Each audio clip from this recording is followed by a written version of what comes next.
Hey guys, I know I probably scared you right now with my eyebrows being like bam in your face, but I just got them done yesterday, so they're still gonna be a little dark. I just wanted you guys to see how they looked right after. So let's just get straight into the vlog and we can come back and talk more about it after.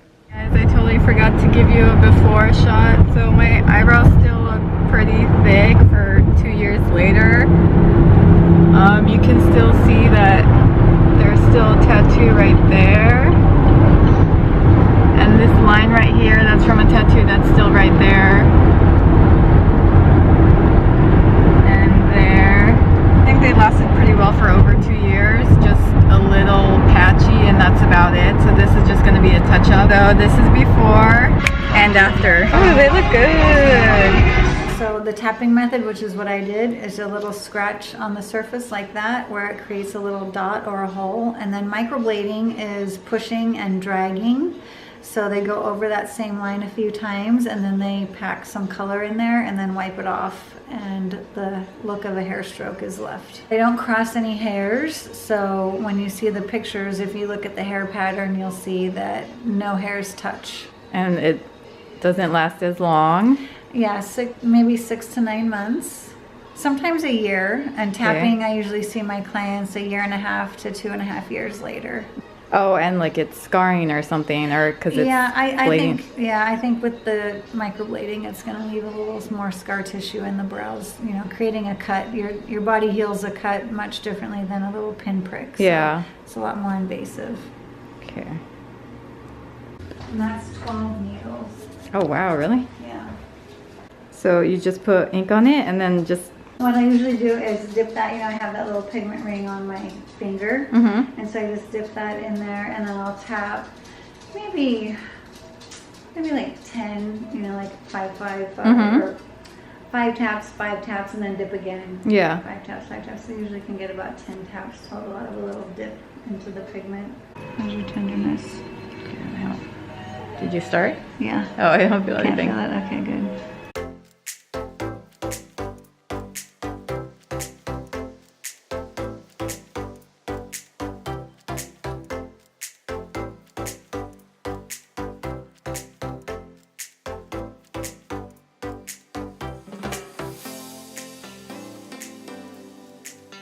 Is there any bleeding at all? No? I mean, I think I had like a little drop. Yeah. Not even a drop, just like a, you know, like a little tiny pinprick, a little dot. Here's my tissue with you. Let's see.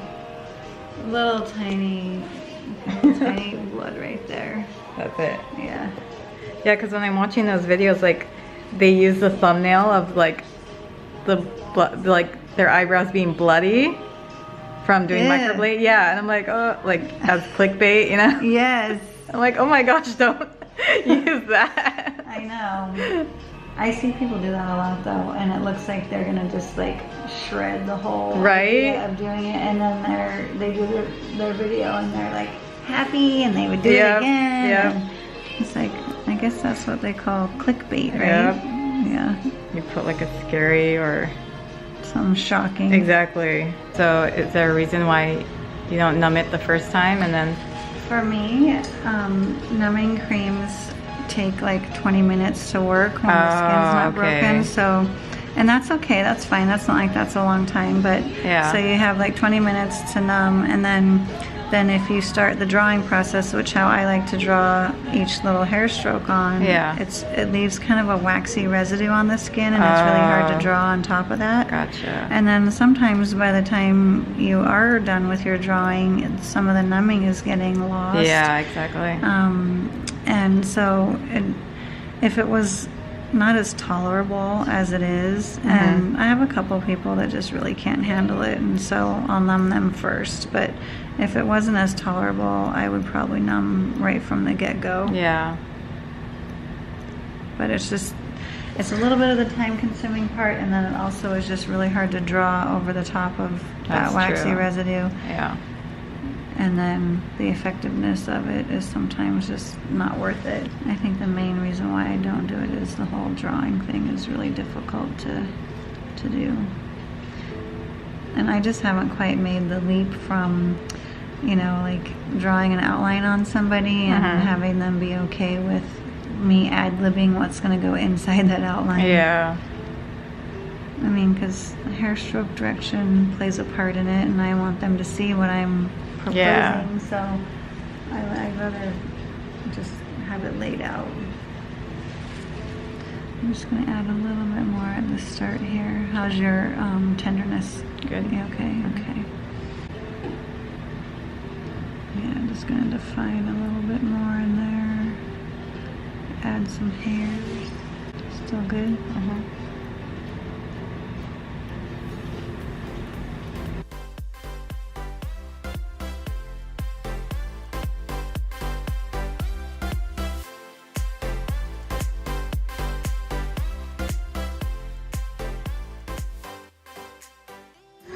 Are you done? Wow, that looks one's so done, pretty. yeah. It's just more gel kind of hydrating the numbing that's there. One of the reasons that I want to do any YouTube videos is because I feel like there's just so much misinformation and confusion about microblading, and you know, they're not calling it tattooing, and I mean, some people do, some people don't, and I don't know, I just feel like I want to present a different method with the tapping for one, and clarify a few things. Not that everybody's going to see that and be enlightened, but you know, just at least have something that seems more accurate out there about tapping. There's not really much about tapping. In the beginning, with the tapping anyway, I do a first pass, I call it, and I just do 2 little taps in each spot, and then I move my tool along, you know, the line that I drew.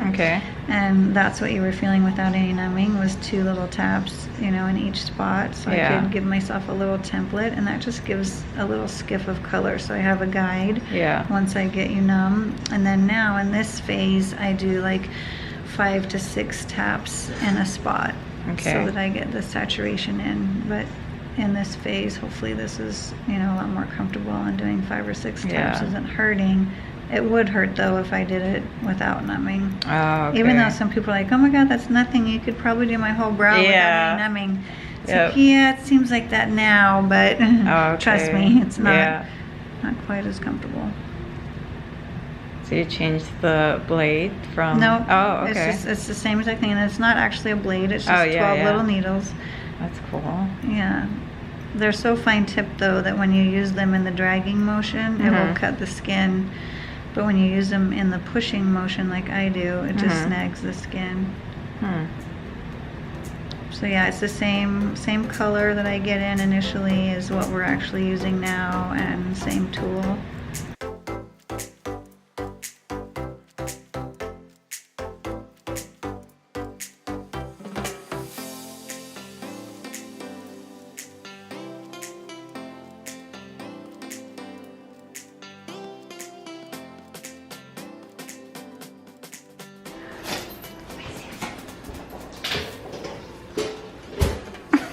Sometimes she'll like just start diving around. I remember. The scent of someone. Oh, thank you. My belly. Oh, okay. Yeah, she'll literally pull your arm in. That's so funny. Oh, you're standing. And then if you take your hand away, she'll promptly tell you to Oh, again? Okay. Okay, so I hope you guys learned a little bit more with the difference between microblading and the soft tap technique. So first, I'm just going to give you a little bit of history why I did it, and then I'm going to talk more about aftercare. I first did this over 2 years ago, and how I discovered it, I was watching one of Shannon XO's vlogs, and she came out and she had really thick, dark eyebrows, and she was like, oh, don't worry guys, it's going to fade. I just got my eyebrows tattooed. And I was like, what? Eyebrow tattoo? I've never heard of eyebrow tattoo other than, you know, this. In a couple of vlogs she kept talking about it, and I was like, okay, now I'm actually intrigued. It looks very natural on her. I've never heard of microblading or anything like it, so I looked it up. And back then, I know that was only 2 years ago, but back then there was about a good 5 decent microblading videos, but none of them really went in depth and showed the process and what to do afterwards. So when I decided to do it the first time, I was a little intimidated because there were like no videos of it on YouTube.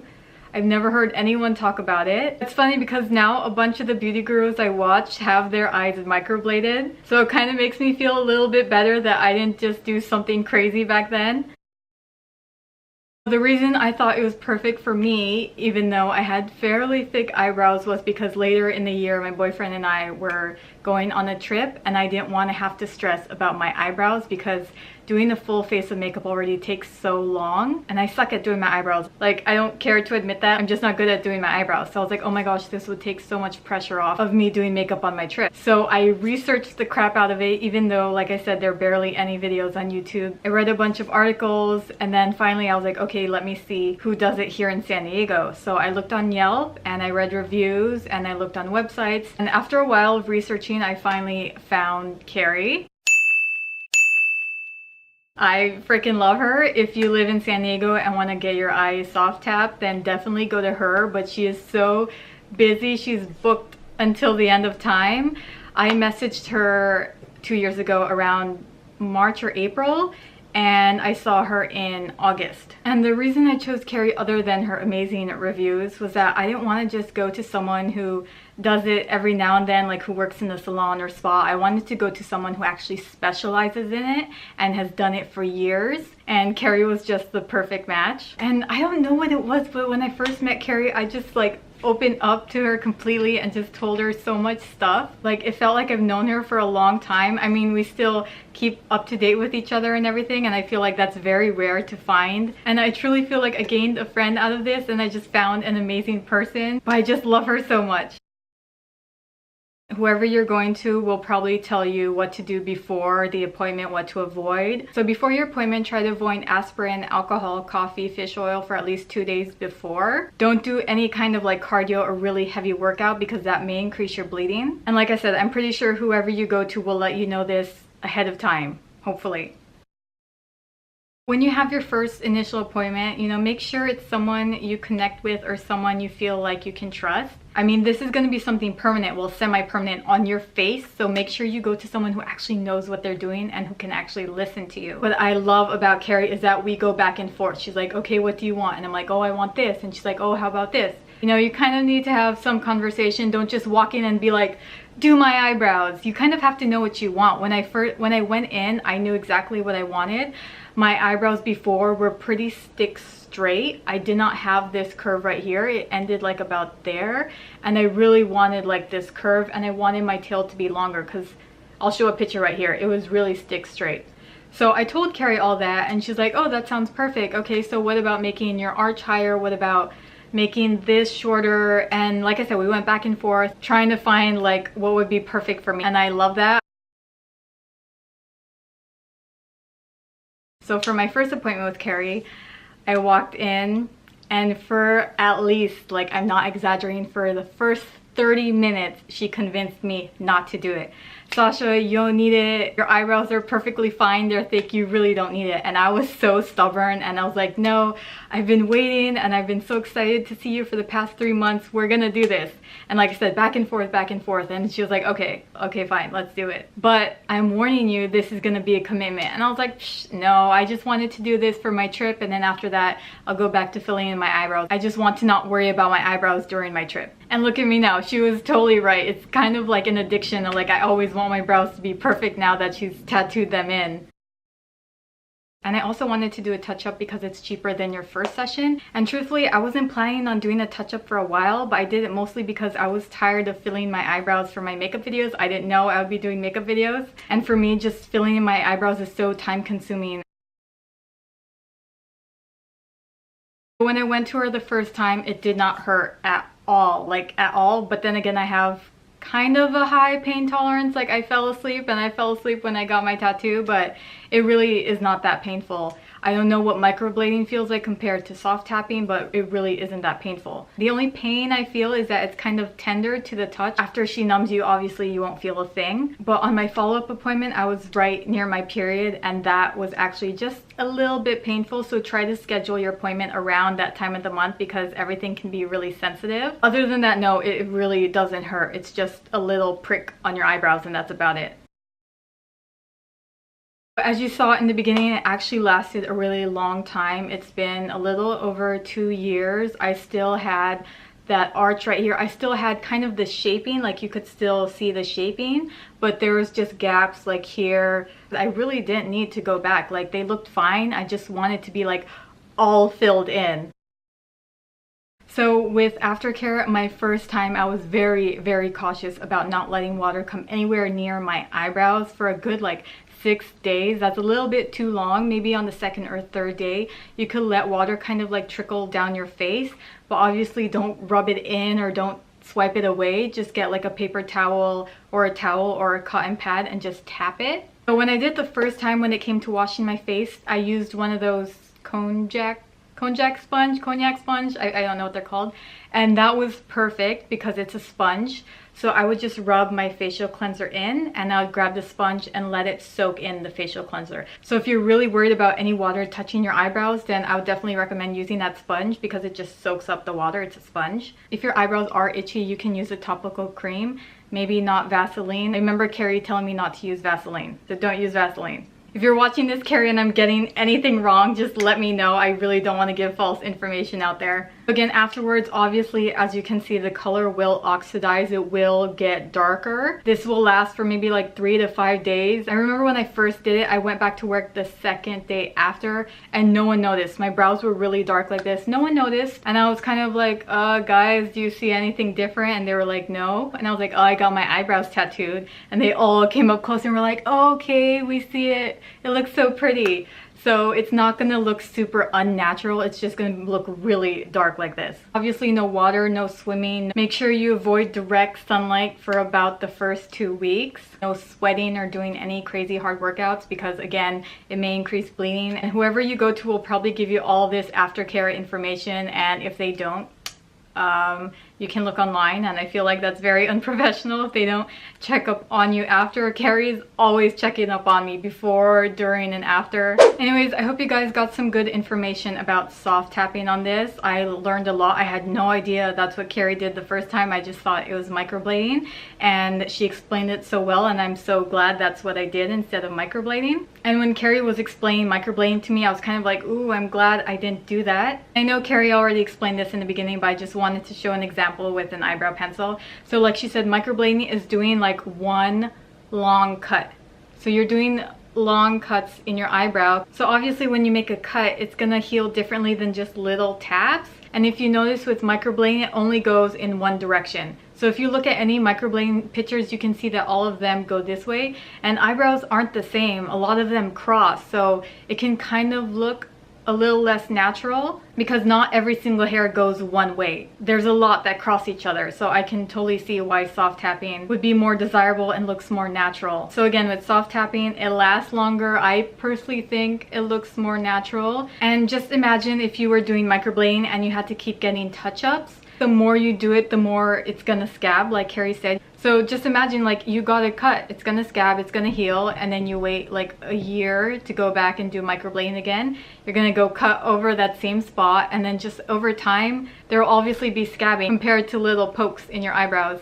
I don't know, Karey explained that way better, but I think you kind of get the idea. I hope you guys enjoyed. I hope you learned a little bit more about microblading versus soft tapping. Again, I definitely would recommend soft tapping more. And if you are planning on doing this, I really hope this video helped ease your fears or any concerns you have about this. And I know there's been a ton of scary articles and videos, mostly about microblading, about their eyebrows falling off. Don't let that scare you and just assume since that happened to one person, that's gonna happen to you. Like I said, that's why you need to research who you're going to and someone who knows what they're doing. Okay, now I'm really done. Thank you guys so much for watching. I hope you guys enjoyed the video. I'll see you in the next one.